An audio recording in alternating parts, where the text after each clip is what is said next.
আসসালামু আলাইকুম গাইস, কেমন আছেন সবাই? আশা করি ভালো আছেন। এই যে দুইজন ভাই এসেছে দেখতে পাচ্ছেন। ভাইরা নতুন ফেসবুকে কাজ করতেছে, কন্টেন্ট মনিটাইজেশন পেয়েছে।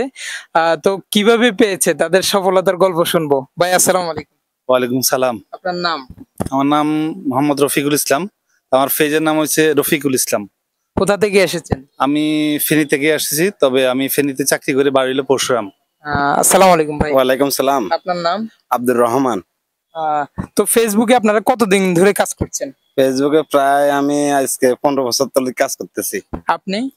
আমিও 10 বছর মতন কাজ করতেছি, তবে আমরা তো আসলে এটা কাজের মতন না, আমরা টুকটাক ফেজ চালাইতাম। কিন্তু হঠাৎ আমার এক ভাই বললো আপনার ঠিকানা দিয়েছে, তখন আমি আপনার কাছে গেছিলাম, আপনি কিছু গাইডলাইন দিয়েছেন, এখন আমি মনিটাইজেশন পেয়েছি, এই জন্য সেট আপ করার জন্য আপনার কাছে আসছি আর কি। যাক, অনেক অনেক ধন্যবাদ।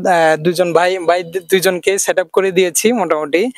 তো আসলে ফেসবুকে যারা নতুন কাজ করতে আগ্রহী, কন্টেন্ট মনিটাইজেশন কিভাবে পাবে তাদের জন্য কিছু পরামর্শ যদি বলেন। আসলে এটা খুবই কেয়ারফুলি কাজ করতে হবে, গাইডলাইন গুলো মেনে চলতে হবে। যদি গাইডলাইন মেনে না চলেন তাহলে আসলে ফেসবুকে আপনার সফলতা হবে না। সফলতা হইতে হলে অনেক কিছু মেনটেন করতে হবে। আপনার যে নিয়মগুলা আমাদেরকে সাজেশন করছিলেন, ইনশাল্লাহ গাইডলাইন মেনে আমরা কাজ করছি, এই জন্য আমরা আজকে সাকসেস। আপনাদের দোয়ায়, সবার দোয়ায়। তো ইনশাল্লাহ সুন্দরভাবে যেভাবে কাজ করতে পারি আপনাদের ভালোবাসায়, আরো কিছু আপনার থেকে গাইডলাইন যেহেতু আমরা পাই সেভাবে আমাদেরকে উপদেশ দিবেন।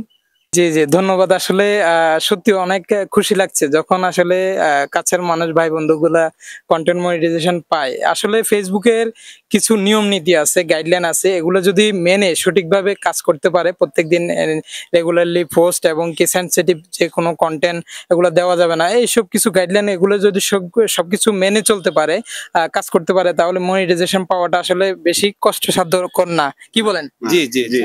তো আসলে এটাই, সবার জন্য শুভকামনা থাকলো। ধন্যবাদ সবাইকে। আসসালামু আলাইকুম।